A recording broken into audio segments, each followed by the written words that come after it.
খলিফা তোমার ফারুক ডাকতে পারে, খাত্তাবের বেটার মত ডাকতে পারে, যুবকরা তুমি কার বিরুদ্ধে অভিযোগ করো?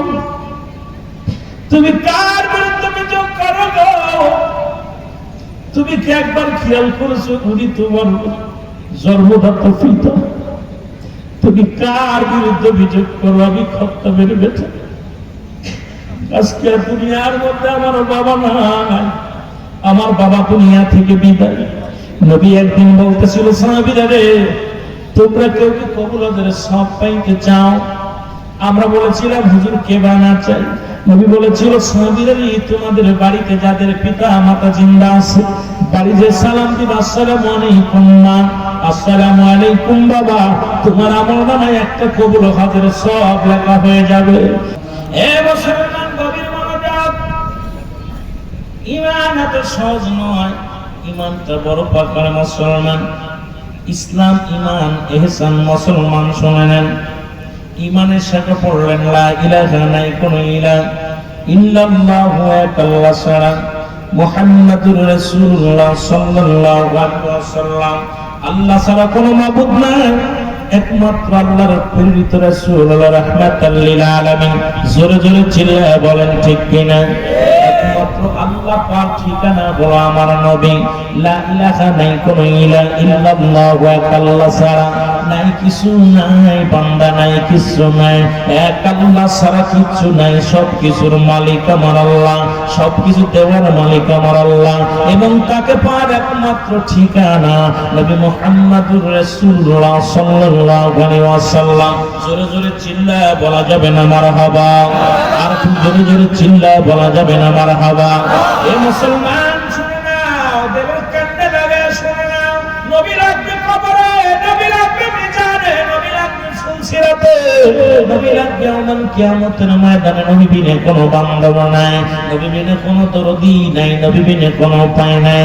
আজকে চারিদিকে দেখি শুধু বিপদ, আর চারিদিকে দেখি গজব, আজকে চারিদিকে দেখি শুধু অন্যায়। ও মুসলমান, দিলের কান্ডা লাগানো শুনে নাও। আজকে বলি জাতির দোষ, সমাজের দোষ, মহল্লার দোষ, নিজের কপালের দোষ একবার বলি না। আজকে গোটা পৃথিবীর মধ্যে গার্জিয়ান গুলো খারাপ। আজকে আমাদের সন্তান খারাপ হয় কেন হয়? এই সন্তান খারাপের মূল হলো আমরা গার্জিয়ান যারা আছি। আগে তোমার ফারুক রাদিয়াল্লাহু তাআলা নূর কদমের মধ্যে ইসলামের দ্বিতীয় খলিফা, এক বিদ্যা তার সন্তানকে হাত ধরে টানতে টানতে নিয়ে আসে, ডাকতে বলে, খলিফা আমিরুল মুমিনিন ওমর ফারুক রাদিয়াল্লাহু তাআলা আনহু, আমি আমার সন্তান কাঁদছে, আমার সন্তানের বিচার করা লাগবে। খলিফা উমরে ফারুক ডাকতে বলে, হে বাবা, উনি কি আপনার ছেলে হয়? বলে, হ্যাঁ, উনি আমার ছেলে হয়। ওর বিচার করতে হবে। আপনি সন্তানকে নিয়েছেন আমার রাজ্যে বিচারের জন্য। ডাকতে বলে, খলিফা আমিরুল মুমিনিন, আপনি কেমন পিতা গো, সন্তানের জন্য বিচারের জন্য আমার কদমে ধরে আনছেন? ওই পিতা বেচারা ডাকতে বলে, খলিফা আমিরুল মুমিনিন শোনেন, আমি আমার সন্তান কাঁদছি, আপনার কাছে আমার বিচারের, আমার সন্তানের বিচার চাই। এই পৃথিবীর মধ্যে আমি বিদ্ধ হয়ে গেছি, এই সন্তানের কারণে আমি জাহান্নামী, এই সন্তানের কারণে আমি বড় অপরাধী, এই সন্তানের কারণে আমি বড় অপরাধ করেছি। আমিরুল মুমিনিন, আপনার কদমের মধ্যে সন্তানকে লয়েছি, আপনি আমার সন্তানের বিচার করবেন। খলিফা হযরত আমিরুল মুমিনিন মুসলমান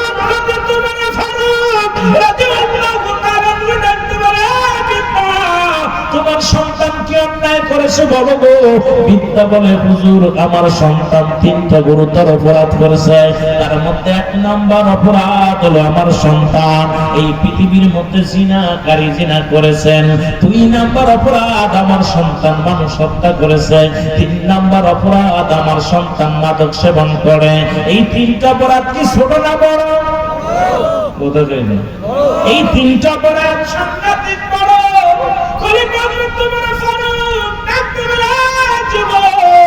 তুমি জিনা করেছো? বলে, জি হুজুর, আমি জিনা করেছি।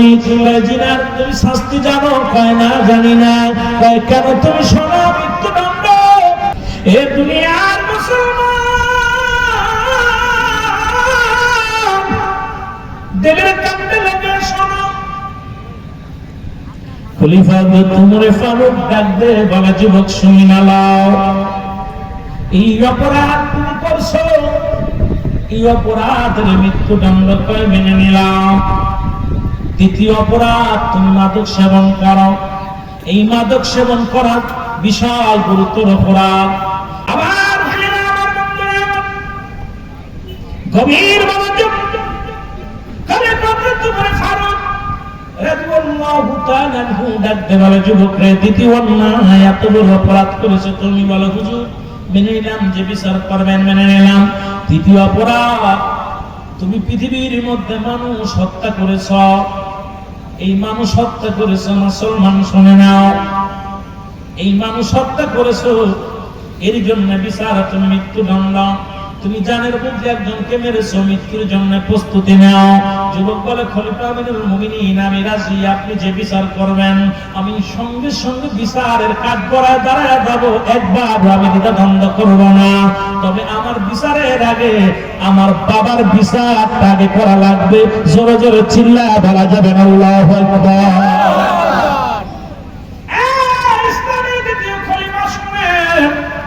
আপনি বিচার করবেন মানে, তবে দ্বিতীয় বিচার, আপনি যে বিচার করবেন আমি মেনে নিলাম, তবে আমার বিচারের আগে আমার বাবার বিচার করা লাগবে। খলিফা উমর ফারুক ডাকতে পারে, খাত্তাবের বেটা উমর ডাকতে পারে, যুবক রে, তুমি কার বিরুদ্ধে অভিযোগ করো, তুমি কার বিরুদ্ধে অভিযোগ করো গো? তুমি কি একবার খেয়াল করেছো উনি তোমার জন্মদাত পিতা? তুমি কার বিরুদ্ধে অভিযোগ করো? আমি খাত্তাবের বেটা। আজকে দুনিয়ার মধ্যে আমার বাবা নাই, আমার বাবা দুনিয়া থেকে বিদায়। নবী একদিন বলতেছিল, সাহাবীরা রে, তোমরা কেউ কি কবুলের সব পাইতে চাও? আমরা বলেছিলাম, হুজুর কে বানা চাই? নবী বলেছিল, সাহাবীরা রে, তোমাদের বাড়িতে যাদের পিতা মাতা জিন্দা আছে, বাড়ি যে সালাম দিবা, আসসালামু আলাইকুম মা, আসসালামু আলাইকুম বাবা, তোমার আমলনামায় একটা কবুল হজের সব লেখা হয়ে যাবে। হুজুর হুজুর সাল্লাল্লাহু আলাইহি ওয়াসাল্লাম যখন আমাদেরকে বলছিল, আরে দুনিয়ার মধ্যে অনেকের মা ছিল না, অনেকের বাবা ছিল না, অনেকের মা বাবা ছিল, সবাই আজারে কেঁদেছিল, নবীও সেদিন কেঁদেছিল। আমার নবী তাকায় দেখে সাহাবীদের চোখে পানি। আমার নবী বলে, সাহাবীরা তোমরা কেন কাঁদো? বলে, ইয়া রাসূলুল্লাহ, এই ওয়াজটা যদি আগে শুনতাম, এই ওয়াজটা যদি আগে জানতাম, আজকে আমাদের মা নাই, আমাদের বাবা নাই, আজকে এমন আমলের ওয়াজ করলেন, এত নেকির ওয়াজ করলেন, আজকে ধরার মধ্যে আমাদের মা নাই, আমার বাবা নাই, আমি খাত্তাবের বেটা উমর, আরে আমার বাবাও যদি এরকম ইসলাম আনতো, যদি আমি যদি দুনিয়ার মধ্যে সুযোগটা পাইতাম, আমিও আমার বাবা থেকে নেকিটা হাসিল করতে পারতাম। এ মুসলমান, তুমি যার বিরুদ্ধে অভিযোগ করো, তিনি তোমার বাবা। নবী তাকে সাহাবীরা কাঁদেন, আমার নবী ডাকতে বলে, সাহাবীরা রে, তোমরা কেন কাঁদো?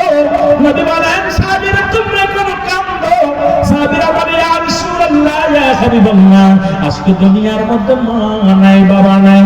আমার নবী কয়, সাহাবীরা রে, তোমরা কি আমার মতো এতিম? আরে আমি নবী যখন 6 মাস মায়ের গর্ভে, তখন আমার বাবা দুনিয়া থেকে বিদায় হয়ে গেছে। যখন 6 বছর বয়স, মা দুনিয়া থেকে বিদায় হয়ে গেছে। 6 বছর 6 মাস বা 9 মাস, তখন আমার দাদা আব্দুল মুত্তালিব বিদায় হয়ে গেছে। আমার মতো এতিম আর পৃথিবীর মধ্যে কেউ নেই। নবীর কান্না দেখে আমার আল্লাহ ডাক দেয়, হাবিব, আপনার সাহাবীরা কান্দে, আপনিও কান্দেন। আমি আল্লাহ যাদের আব্বা নাই, যাদের মা নাই, তাদের জন্য দোয়া শিখিয়ে দিলাম, রাব্বির রহমহুমা কামা রব্বায়ানি সগীরা। আমার সাথে সাথে বলেন, রাব্বির রহমহুমা কামা রব্বায়ানি সগীরা। জোরে জোরে চিল্লায় বলা যাবে না আল্লাহু আকবার। মহব্বতের সঙ্গে দুরূদ শরীফ পড়ুন, আল্লাহুম্মা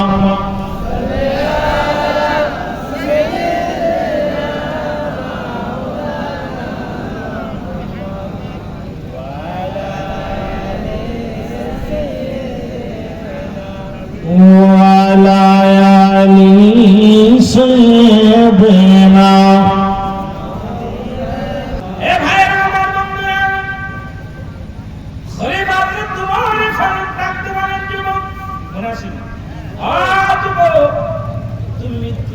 প্রস্তুতি হও যুবক বলে আমিনুল মুমিনিন তিনটা আমার ফাঁসি দেওয়ার আগে আমার রায় দেওয়ার আগে আমার বিচার করার আগে আমার বাবার বিচারটা আগে করা লাগবে কার বিচার করা লাগবে আমার বাবার বিচার আগে করা লাগবে খলিফা তোমার বলে ও যুবক তোমার বাবার কি বিচার করবো আমি বলে হুজুর এক নম্বর অপরাধ আমার বাবা এক নম্বর অপরাধ সে আমাকে একটা ভালো মা দেয় নাই এমন একটা মার লগে আমার বাবা এমন একটা মাকে বিয়ে করেছে যে মাটা বেপরদায় চলাফেরা করে যে মাটা বাজার ঘাট করে এখন বাজারে গেলে মহিলাদের যন্ত্রণায় বাজারে ঢোকা বড় দেয় বাজারে যাওয়া যায় না হাটে যাওয়া যায় না ঘাটে যাওয়া যায় না বাজান কোথায় যাবেন যেখানে যাবেন সেখানে আমার বেগানা মহিলা কোথায় পাপ চারিদিকে মুসলমান এই চারিদিকে যেদিকে তাকান সেদিকে পাপ যুবক ডাকতে পারে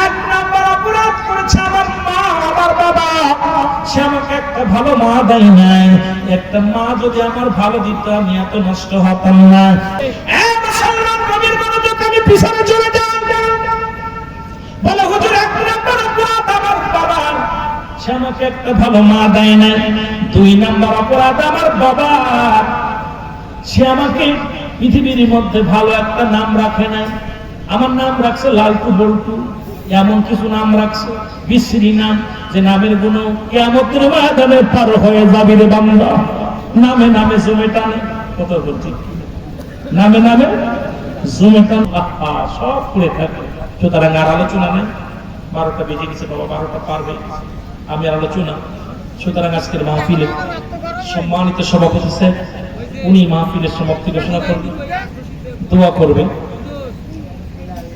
না ভাই বেলালের আলোচনা করতে সময় লাগবে আল্লাহ আমার কবুল দোয়া করুন আমি খুবই অসুস্থ ভাই আল্লাহ আমাকে বাঁচায় রাখলে ফজরের আজান ফজরের নামাজটা কাজে যাবে 12টার উপরে মাহফিল রাখা ঠিক আর আমি সাতটা যত প্রোগ্রামে আসছি দেখছি 12টার উপরে কমপ্লিট সুতরাং আল্লাহ আমাদের বাঁচায় রাখলে আমরা আবার আলোচনা শুনবো আমরা নবীজিকে একটু সালাম জানাই নবী সালাম